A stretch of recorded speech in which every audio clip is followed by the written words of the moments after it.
떡상의 진설하는 진설병은 예수님의 살감피인 복음의 말씀을 말하는 것으로 타락한 자신의 백성을 구원하시려고 예수님이 십자가에서 죽으시고 부활하시는 것을 말한다고 이렇게 말씀드렸습니다. 이 진설병을 안식일마다 진설하라는 것인데, 안식일 전날 예수님이 십자가에서 죽으시고 부활하여 진설병인 복음의 말씀을 저와 여러분들에게 주실 것을 모형으로 말씀하고 있는 거죠. 그래서 안식일마다 진설병을 떡상 위에 진설하라고 이렇게 말씀하고 있었습니다. 그래서 안식일은 예수님이 죽으시고 부활하신 이유를 말하는 것으로, 제사장은 율법을 전하지 말고 오직 율법을 복음으로 바꾸어 주신 누르기 없는 복음의 말씀만 전해야 백성이 살려야 한다라고 이렇게 말씀하고 있는 것입니다. 이렇게 복음으로 구원하기 위하여 버림받은 모습으로 오실 예수님이 십자가에서 죽으시고 부활하여 반드시 저와 여러분을 복음으로 구원해 줄 것을 말씀하는 것이 바로 진설병을 만드는 상을 통해서 이렇게 말씀하고 있었습니다. 이렇게 누르기 없는 복음의 말씀을 나누어 먹고 있는 그 교회의 모습을 오늘 본문에서는 등잔대의 모습으로 이렇게 표현해서 말씀하고 있는 거예요. 그래, 등잔대는 뭐예요? 누르기 없는 복음의 말씀을 듣고 먹으며 하나님을 섬기고 있는 그런 교회의 모습을 이렇게 표현하고 있는 거예요. 이 말씀을 기억하시고 오늘 본문 31절 한번 볼게요.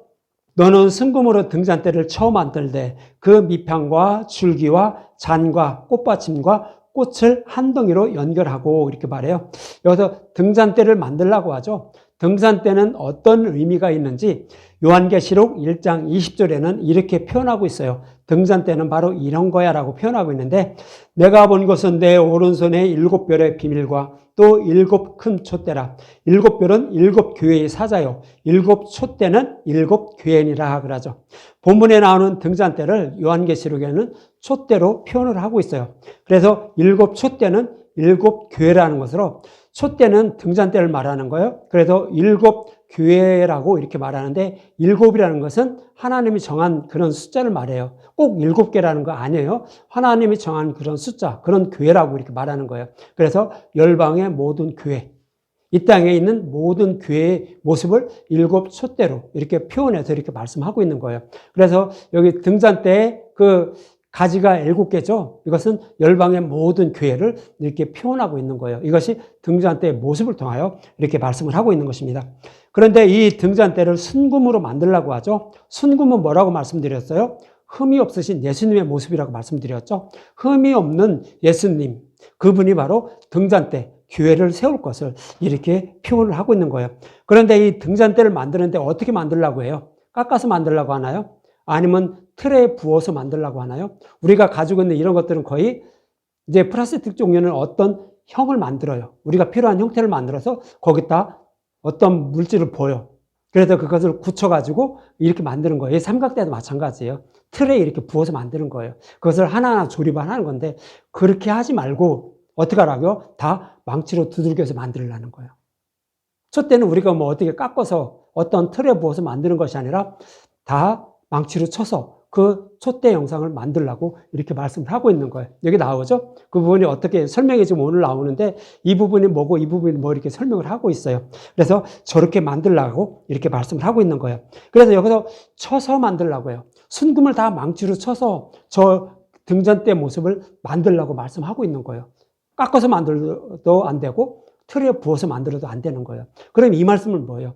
쳐서 만들라는 것은 흠이 없으신 예수님이 이 땅에 오셔서 우리의 모든 죄를 지고 모진 고난을 받으시고 십자가에서 죽으시고 부활하여 교회를 세운다고 하는 거예요. 그것이 등잔대를 쳐서 만들려고 하는 거예요. 순금으로 쳐서 등잔대를 만들라 이렇게 표현하고 있는 거예요. 이 모습을 이제 이사야 53장 4절과 5절에 이렇게 표현하고 있었어요.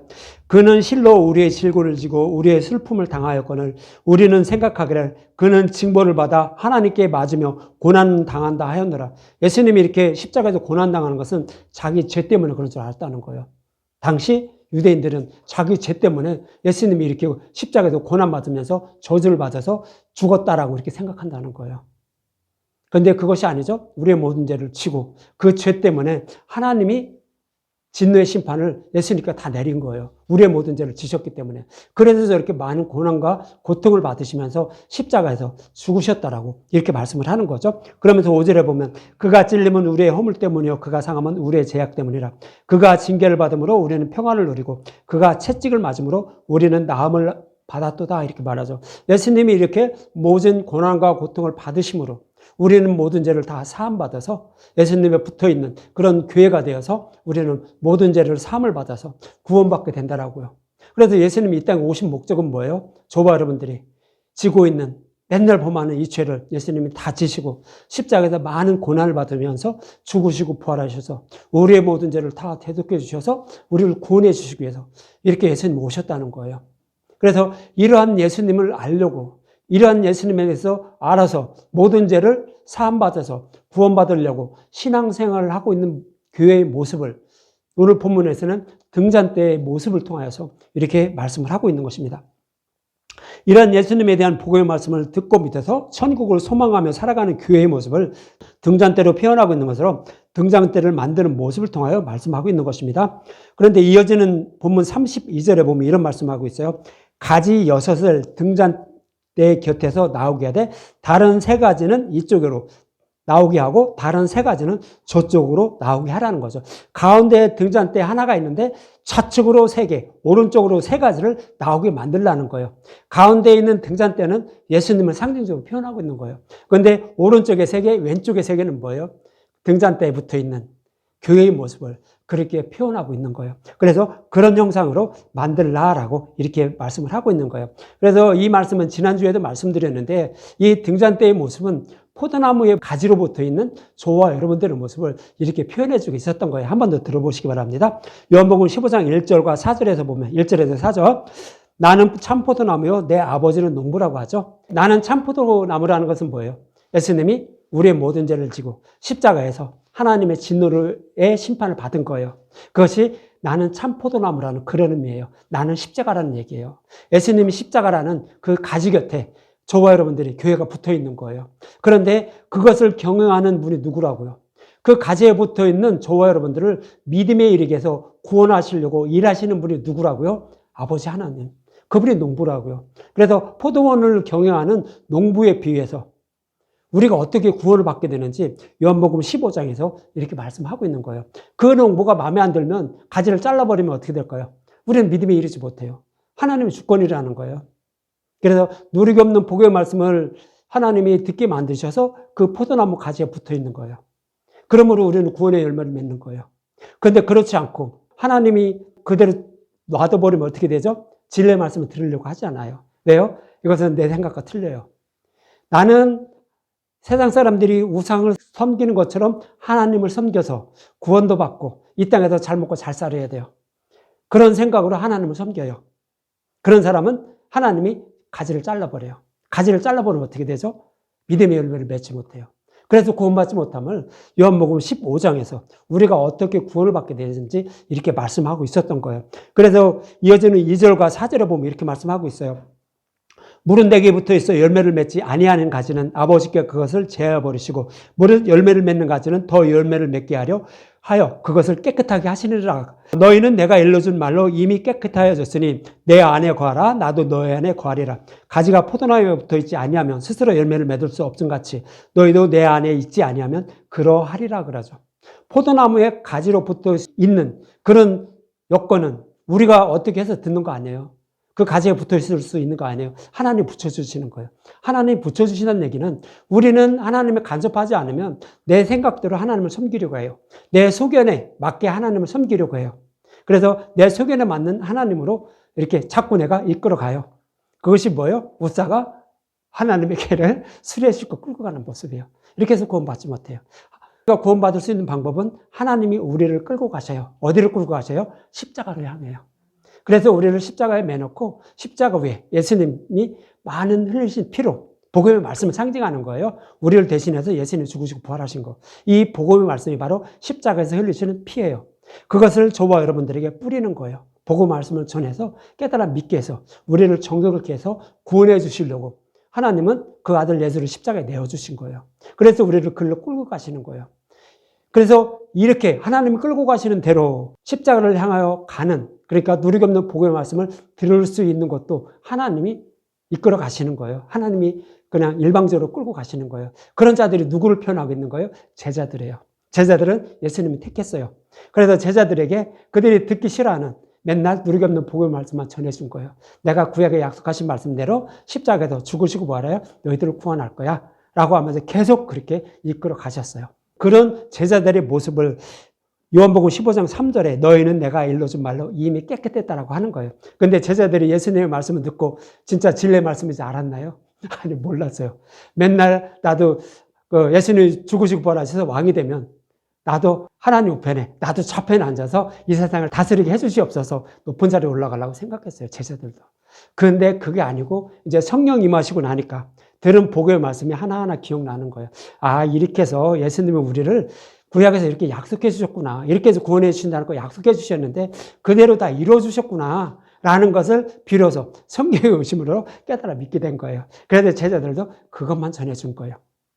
그래서 이렇게 포도나무에 붙어 있는 것도 하나님이 이렇게 우리를 이끌어 주셔야만 우리가 구원받게 된다라고 이렇게 말씀을 하고 있는 거예요. 그래서 가지에 붙어 있어야만 우리는 구원받게 된다라고요. 하나님이 택하셔서 누르기 없는 복음의 말씀만 듣고 있어야만 믿음의 열매를 맺어서 우리도 구원받게 된다라고 이렇게 말씀을 하고 있었던 거예요. 이렇게 누르기 없는 복음의 말씀을 듣고 그 가지 곁에 붙어 있는 십자가 밑에 매어 있는 그런 교회의 모습을 오늘 본문에서는 등잔대로 표현하고 있는 거예요. 그래서 저와 여러분들은 다 누구예요? 십자가 곁에 붙어 있는 포도나무에 이렇게 가지로 붙어 있는 그 가지죠. 그래서 저와 여러분들은 누르기 없는 복음의 말씀을 들으면서 천국을 소망하면서 나를 생명으로 부활케 해서 구원해 주실 그날만 소망하면서 살아가고 있는 거예요. 이것이 등잔대에 붙어 있는 가지로 오늘 본문에서 이렇게 표현을 하고 있는 거예요. 그런데 오늘 본문 33절에 보면 이런 말씀하고 있어요. 이쪽 가지에 살구꽃 형상의 잔색과 꽃받침과 꽃이 있게 하고 저쪽 가지에 살구꽃 형상의 잔색과 꽃받침과 꽃이 있게 해요. 등잔대에서 나온 가지 6을 갖게 하며 이렇게 하죠. 그 등잔대 좌우로 3가지씩 이렇게 6개가 붙어 있는데요. 그 가지마다 똑같이 만들라는 거예요. 어떻게 만들냐면 살구꽃 형상의 꽃과 꽃받침이 있게 하는데 다 가지마다 3개씩 똑같이 있게 하라는 거예요. 한 가지에 그 꽃받침과 꽃이 저기 똑같이 저기 3개씩 다 있어요. 작은 가지나 기른 가지나 똑같이 3개씩 있어요. 그 살구꽃 형상대로 그대로 있죠. 하나 둘 셋 하나 둘 셋 6개 이렇게 만들라는 거예요. 그럼 이렇게 만들라고 이렇게 말하는데요. 여기서 살구꽃이 어떤 것을 표현을 하고 있을까요? 왜 살구꽃 형상을 저렇게 만들라고 했을까요? 이 가지는 교회인 저와 여러분들을 상징적으로 표현하고 있는 거예요. 가지 하나하나가 저와 여러분들을 상징적으로 표현하고 있는 거예요. 복음의 말씀을 듣고 믿어서 나도 생명으로 부활할 것을 소망하고 있는 그런 교회의 모습을 저렇게 표현하고 있는 거예요. 그럼 왜 살구꽃을 저렇게 만들라고 했을까요? 이것을 잘 표현하고 있는 것이 민수기 17장 5절부터 8절을 보면 알아요. 여기는 이제 고라 일당이 아론과 모세를 반역을 하죠. 그럴 때 이런 사건을 벌이게 돼요. 민수기 17장 5절에서 8절. 근데 5절부터 볼게요. 민수기 17장 5절. 내가 택한 자의 지팡이 하는 싹이 나리니 이것으로 이스라엘 자손이 너에게 대하여 원망하는 말을 내 앞에서 그치게 하리라 이렇게 말해요. 이 말씀의 그 배경은 뭐냐면 고라와 그 당을 지은 일당들이 모세, 아론, 너희만 이 이스라엘 백성들을 이끌어서 약속의 땅으로 기업으로 줄 줄 아느냐? 우리도 할 수 있다는 거예요. 너희들이 하는 거 우리도 한다라고 한 거예요. 여기서 모세와 아론은 누구예요? 왕 같은 제사장은 예수님을 말하는 거예요. 예수님이 복음의 말씀으로 저와 여러분들을 약속의 땅으로 이끌어 가시는, 인도하시는 모습을 그리고 있는 것이 모세와 아론이었어요. 그런데 고라 일당들이 나도 그 일을 할 수 있다는 거예요. 그것은 뭐예요? 복음이 아니더라도 예수님이 아니더라도 내 힘으로 우리 힘으로 약속의 땅을 기업으로 받을 수 있다라고 하는 거예요. 즉 다른 복음으로 복음을 배척하고 다른 복음으로도 구원받을 수 있다라고 착각한 자들이 누구였어요? 고라 일당들이었어요. 그러니까 하나님은 그러는 거예요. 그래? 정말로 그러냐? 근데 그렇게 해서는 구원받지 못한다는 거예요. 이 모세와 아론은 무엇을 상징하는지 이제 이렇게 하라라고 해요. 6절에서 8절, 민수기 17장 6절에서 8절에 보면 이렇게 말해요. 모세가 이스라엘 자손에게 말하되 그들의 지휘관들이 각 지파대로 지팡이 하나씩 그에게 주었으니 그 지팡이가 모두 12이라. 그러니까 각 지파대로 지팡이 하나씩 갖고 오라는 거예요. 레위 지파의 아론도 똑같이 갖고 온 거예요. 그래서 그 중에 아론의 지팡이가 있더라. 모세가 그 지팡이들을 증거의 장막 앞 여호와 앞에 두었더라. 지성소에 들어가서 증거기 앞에 그 12개 지팡이를 다 놓은 거예요. 이튿날 모세가 증거의 장막에 들어가 본즉 레위 집을 위하여 낸 아론의 지팡이에 우미 돋고 순이 나고 꽃이 피어서 살구 열매가 열렸더라 그래요. 그런데 여기서 지팡이를 하는 거죠. 나뭇가지를 꺾어서 이렇게 하라는 얘기도 안 해요. 그들이 지파대로 갖고 있는 그 지팡이를 갖다 내려요. 근데 다른 지팡이들은 그대로 있었어요. 그럼 여러분들 지팡이는 뭐죠? 이들이 갖고 있는 지팡이. 나뭇가지를 자른 거예요. 나뭇가지를 잘랐다는 것은 뭐예요?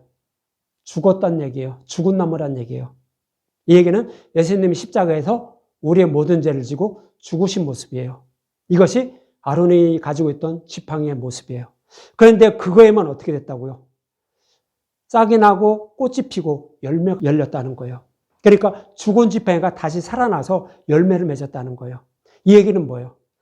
지팡이를 만든 것, 나뭇가지를 자른 것은 예수님의 죽으심을 말한다고 했죠. 그런데 그 지팡이가 다시 살아나서 싹이 나고 꽃이 피고 열매가 맺었다는 건 뭐예요? 예수님이 십자가에서 죽으시고 생명으로 부활하셨다는 거예요. 예수님이 생명으로 부활하셔야만, 십자가에서 죽으시고 부활하셔야만 우리는 생명을 얻을 수 있더라고요. 그렇지 않고는 생명을 얻을 수 없더라고요. 그래서 모세와 아론은 예수님이 십자가에서 죽으시고 부활하신 그 예수님을 상징적으로 표현하고 있는 거예요. 복음의 말씀을 상징적으로 표현하고 있다고요. 복음의 말씀으로만 우리는 약속의 땅을 기업으로 받을 수 있어요. 그래서 이 복음의 말씀으로 이스라엘 백성들을 약속의 땅으로 인도하고 있는 거예요. 우리도 마찬가지예요. 우리도 하나님이 복음의 말씀으로만 약속의 땅으로 하나님 나라로 우리를 인도하고 있는 거지 우리의 열심과 노력으로 하나님 나라에 들어갈 수 없다라고 말하는 거예요. 고라 일당들은 하나님 우리를 인도해 주지 않아도 율법을 다 지켜서 하나님께 잘 보여서 구원받으려고 했다고요. 근데 그건 아니라고 하나님이 이렇게 다른 지파들의 지팡이는 그대로 있는 거예요. 아론의 지팡이만 싹이 나고 꽃이 피고 열매가 열렸다고요. 예수님이 죽으시고 부활하셨다는 거예요. 이 복음의 말씀으로만 우리는 약속의 땅을 기업으로 받을 수 있다라고요. 이렇게 하나님이 그 아론이 가지고 있는 지팡이에 열매를 맺는 모습을 통하여 이렇게 말씀을 하고 있는 거예요. 우리가 어떻게 구원받게 되는지 이 모습을 또 민수기를 통하여 이렇게 말씀을 하고 있는 거예요. 그래서 아론이 가지고 있는 그 지팡이에 살구 열매가 열린 모습을 고린도전서 15장 20절에는 이렇게 말씀하고 있는 거예요. 그러나 이제 그리스도께서 죽은 자 가운데서 다시 살아나서 잠자는 자들의 첫 열매가 되었다고요. 첫 열매가 된 것은 뭐예요? 가장 먼저 익은 것을 하나님이 거두어 가시는 모습을 말하는데 예수님 십자가에서 죽으시고 부활한 것을 말해요. 예수님 십자가에서 죽으시고 부활한 것이 뭐예요? 첫 열매. 이것이 뭐예요? 복음의 말씀이에요. 이것을 저희들이 먹어야 약속의 땅을 기업으로 받아요. 근데 고라 일당들은 그것이 아니더라도 약속의 땅을 기업으로 받을 수 있다라고 이렇게 착각한 거예요. 그렇지만 그렇지 않다라고. 예수님의 죽으심과 부활로만 우리가 구원을 받을 수 있다라고 그들에게 가르쳐주고 있는 거예요. 그래서 여기서 살구 열매는 뭐예요? 첫 열매 대신 예수님 복음의 말씀을 상징적으로 표현하고 있는 거예요. 그래서 여기서 각 가지마다 3개씩 살구 꽃과 꽃밭이 있게 하고 있는 거죠. 그럼 그 3개씩 있게 하라는 것은 뭐예요?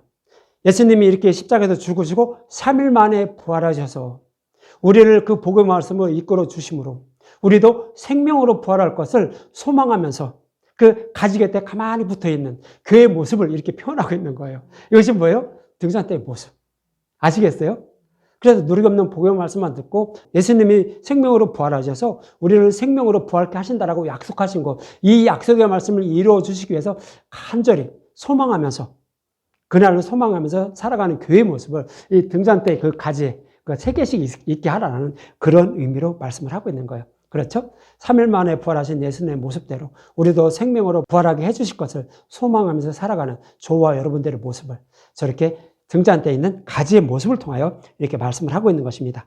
이렇게 이제 양쪽 좌우에 있는 3가지의 모습을 말씀하고 있었다면 이어지는 본문 34절과 35절에는 이제 가운데 가지는 얘기 안 했죠? 가운데 가지를 한번 이제 잘 살펴보세요. 가운데 가지는 어떻게 이제 있는지 34절과 35절에 보면 등잔대의 줄기에는 그런데 가운데 있는 그 줄기에는 살구꽃 형상의 잔 넷과 꽃받침과 꽃이 있게 하고 등잔대에서 나온 가지 6을 위하여 꽃받침이 있게 하되 2가지 아래에 한 꽃받침이 있어 줄기와 연결하며 또 2가지 아래에 한 꽃받침이 있어 줄기와 연결하며 또 2가지 아래에 한 꽃받침이 있어 줄기와 연결하게 하고 이렇게 말해요.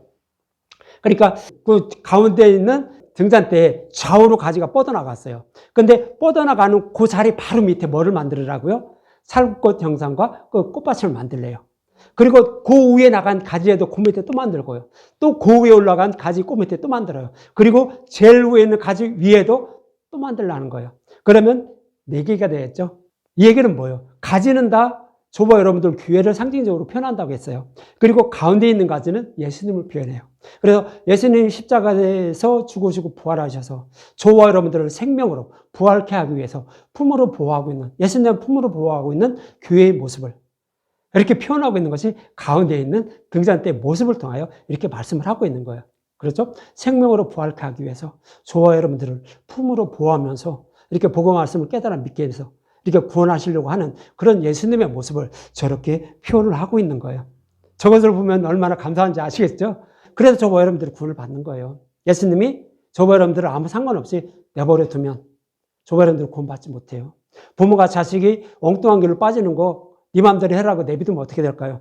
그는 자기가 좋아서 그거 하지만 결국에는 저 감옥에 들어가서 살 수밖에 없어요. 사회 나와서 소외당할 수밖에 없어요. 그렇지만 그가 다른 데로 빠지지 않게 가끔씩은 매도들고 훈계도 하고 하면서 올바른 길로 가게 부모는 그에게 가르쳐 주는 거예요.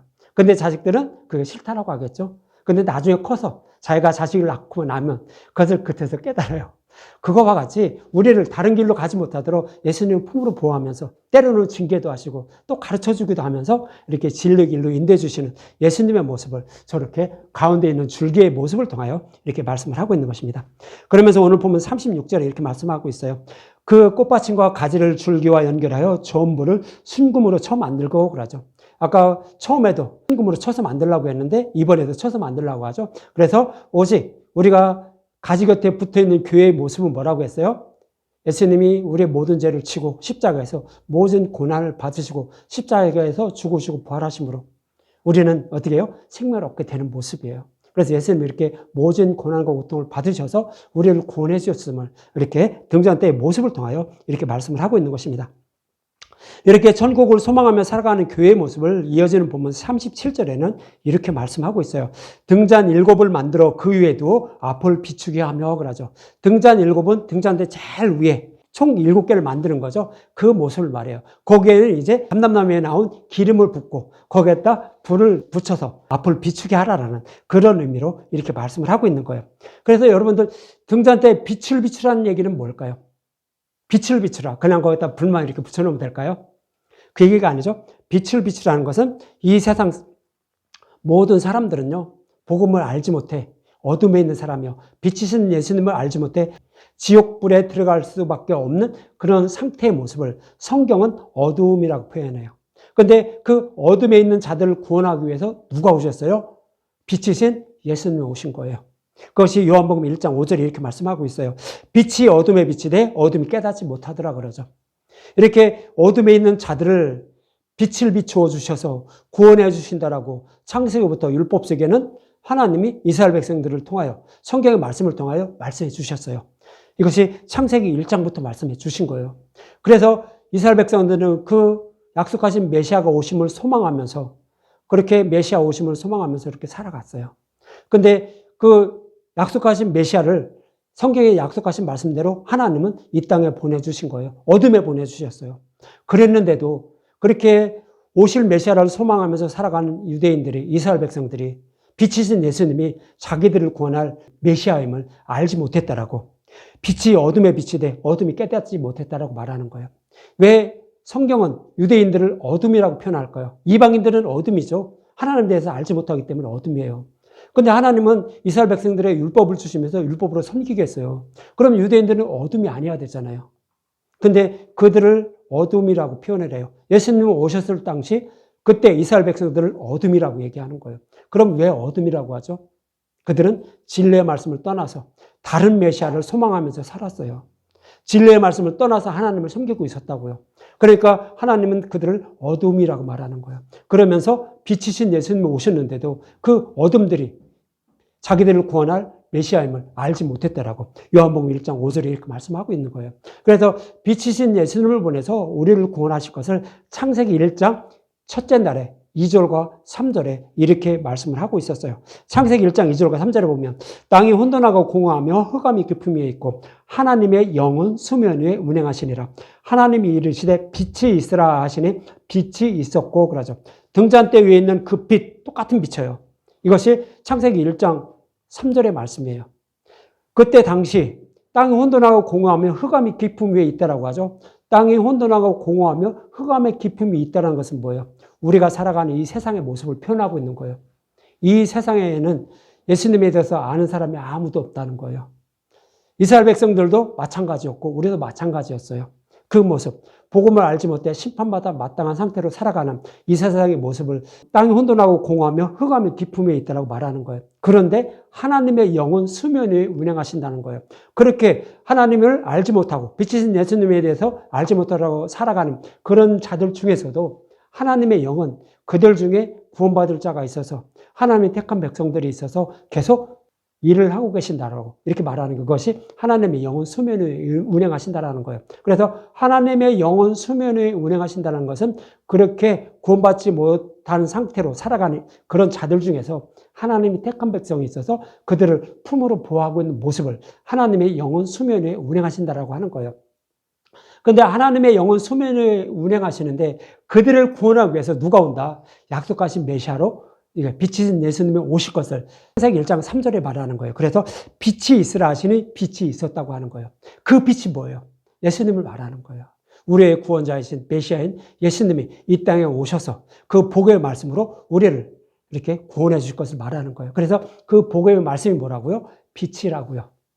그래서 그 빛이 있으라 하시는 빛이었었고 약속의 말씀대로 예수님이 오셔서 십자가에서 죽으시고 부활하셨다는 거죠. 그래서 그 빛을 우리에게 비춰주고 있는 모습이에요. 이것이 등잔대에 있는 불빛의 모습이에요. 그럼 좌우에 있는 그 등잔대에 있는 그 불빛의 모습은 무엇일까요? 그것은 교회인 저와 여러분들을 말하는 거예요. 저와 여러분들은 어떻게 해서 그 예수님의 가지에 붙어 있죠? 우리의 모든 죄를 십자가에서 대속해 주시고 3일 만에 부활케 하셔서 우리를 생명으로 이끌어 주실 것을 소망하면서 살아가는 교회의 모습이 그거라고 했잖아요. 그러니까 우리는 뭐를 알고 있는 거예요? 복음의 말씀을 믿고 소망하면서 살아가는 자들이죠. 그래서 복음의 말씀을 가지고 있는 자들이에요. 그럼 복음의 말씀을 가지고 있는 자들은 뭐예요? 복음을 전하는 삶을 살아가겠죠. 복음의 말씀을 가지고 있으면 이웃들에게 복음을 전하면서 물론 말로 전하는 사람도 있을 거고 자기의 삶을 통하여 행동으로 전하는 삶을 살아가는 사람도 있을 거고 여러 가지 모습으로 이렇게 표현해주고 있는 거예요. 그런 자들이 바로 이 세상의 어둠이었는데 그들에게 빛을 비추고 있는 모습이에요. 그러니까 복음의 말씀을 믿고 천국을 소망하면서 이웃들에게 그 복음을 전하면서 살아가는 사람들의 모습을 등잔대에 있는 불빛이 앞을 비추게 하라는 모습을 통하여 이렇게 말씀하고 있는 거예요. 그래서 마태복음 5장 14절과 16절에는 예수님이 이렇게 말씀하셨어요. 너희는 세상의 빛이라. 교회인 저와 여러분들이 세상의 빛이라는 거죠. 산 위에 있는 동네가 숨겨지지 못할 것이요 사람이 등불을 켜서 말 아래 두지 아니하고 등경 위에 두나니 이러므로 집 안 모든 사람이 비치느니라. 이같이 너희 빛이 사람 앞에 비치게 하여 그들로 너희 착한 행실을 보고 하늘에 계신 너희 아버지께 영광을 돌리게 하라라는 거예요. 빛은 뭐예요? 빛이신 예수님이 우리를 얼마나 사랑하여 주셨는지 복음의 말씀을 아는 거예요. 그런데 그 복음의 말씀을 아는 것을 이웃에게 전하는 삶을 살아가는 모습을 이렇게 빛을 비추라라고 하는 모습이에요. 그럼 빛을 비추게 되면 어떻게 되죠? 이웃들이 아직 빛이신 예수님에 대해서 알지 못하게 되죠. 그런데 빛을 비추어주는 삶을 살아감으로 이웃이 어떻게 된다고요? 예수님에 대해서 알게 된다는 거예요.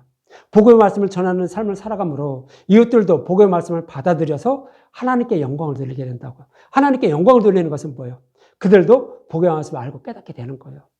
복음의 말씀을 전해줌으로 그들도 예수님을 영접하게 돼서 하나님을 알아가는 그런 삶을 살아가게 돼서 하나님께 영광을 돌리는 그런 분들이 되는 거예요. 그래서 복음을 전하는 그런 삶을 살아라고 이렇게 말하는 거예요. 꼭 복음을 전하라는 것은 말씀을 전해주라는 얘기, 이것만 복음을 전하는 거 아니에요. 세상의 법도 하나하나 다 지켜가는 것도 복음을 전하는 삶이에요. 왜요? 세상의 사람들보다 교회에 다니는 사람들이 법을 다 안 지키면 어떻게 될까요? 나는 하나님을 잘 믿지 못하지만 옆에 있는 사람이 하나님을 섬기고 교회를 다닌다고 하는데 맨날 나보다 더 못 살아. 세상 법을 지키지 않아. 그러면 더러운 놈. 죄송해요. 제가 욕을 했는데 죄송해요. 그 사람이 이렇게 생각해요. 그러면 어떻게 될까요? 내가 믿으려고 할까요? 아니요, 믿으려고 안 해요. 예수는 믿어도 똑같은데 내가 뭐로 믿느냐고 해요. 그런 복음을 말씀을 모르기 때문에 그런 것부터 생각해요. 그래서 그런 삶을 살아가지 말라는 거예요. 그래서 세상법도 믿는 사람들은 더 많이 잘 지켜야 되는 거예요. 그렇게 살아가는 것이 뭐예요? 복음을 전하는 삶을 사는 거예요. 그래서 꼭 말만 전하는 것이 아니라 행동을 통해서 그렇게 세상법도 지키면서 살아가는 것이 복음을 전하는 삶인 거예요. 그렇게 살아감으로 복음을 모르는 이웃들이 나의 행동하는 것을 보고 예수님을 믿게 돼서 하나님께 영광을 돌리더라고 이렇게 말을 하고 있는 거예요. 그래서 착한 행실이라고 이제 마태복음 5장에 말하는데 착한 행실은 복음을 전하는 삶을 살아가는 거 말하는 거예요. 착하고 선하게 사는 것도 물론 필요하지만 그것보다는 하나님이 십자가를 통하여 우리를 구원해 주신 그 사랑을 전하는 삶이 성경은 착한 행실이라고 해요. 옳은 행실, 착한 행실 그렇게 성경은 표현하고 있어요. 그래서 그렇게 살아가라고 이렇게 말씀을 하고 있는 것입니다. 여러분들 그리고 참고로 여러분들 참 궁금한 게 있을 거예요. 10처녀에 비해서 5처녀, 5처녀. 5처녀는 기름과 늑불을 미리 준비했죠. 근데 5처녀는 준비를 못했어요. 그럼 이 5처녀는 어디서 딱 구분이 될까요? 어떻게 하면 구분이 될까요? 포도나무라는 가지에 가만히 붙어 있는 가지는 뭐예요? 기름과 등불을 준비한 5처녀예요. 그러나 그 준비하지 못한 그 5처녀는 뭘까요? 나의 열심과 노력으로 하나님께 잘 보여서 구원받으려고 하는 그런 교회의 모습이 그 5처녀예요. 기름과 등불을 준비하지 못한 5처녀. 그러나 기름과 등불을 준비한 5처녀는 뭐예요? 오직 누르기 없는 복음의 말씀을 듣고 믿어서 나도 예수님처럼 생명으로 부활할 것을 소망하면서 신앙생활을 하고 있는 그런 교회의 모습을 5처녀에 비유해서 이렇게 말씀을 하고 있는 거예요. 그럼 여러분들 구분하기 쉽겠죠? 그러니까 5처녀가 무엇이고 무엇인지. 예, 그렇게 생각을 하면 이렇게 쉽게 이해를 하실 것입니다. 그러면서 오늘 본문 38절과 39절에 보면 이런 말씀하고 있어요. 그 불집게와 불똥 그릇도 순금으로 만들지니라. 등잔대와 이 모든 기구를 순금 한 달란트로 만들되 그러죠. 등불 관리에 필요한 모든 도구들을 다 뭘로 만들라고요? 순금으로 만들라고 하는 거예요. 그래서 이 등잔대에 필요한 그 모든 것을 순금으로 만들어내는 것은 뭐죠?